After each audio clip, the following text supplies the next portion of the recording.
Zapateale, primo.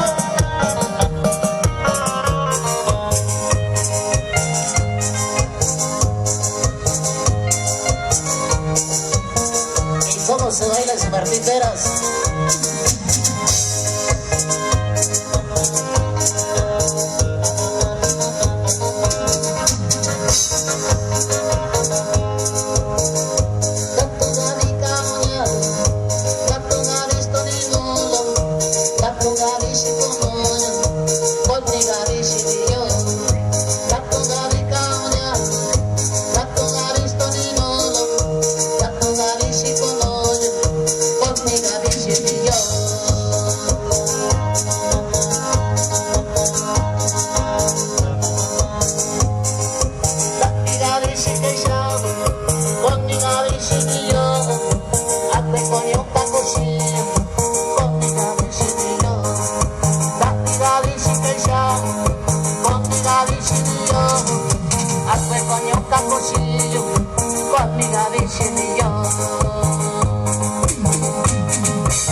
Carlos Ramírez.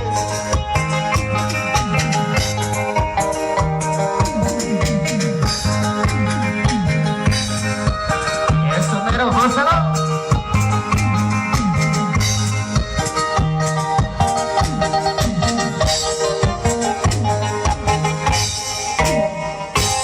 Ay, qué buen tema para toda la gente bailadora de esta bonita tarde. Vamos a continuar con otro tema para todos ustedes.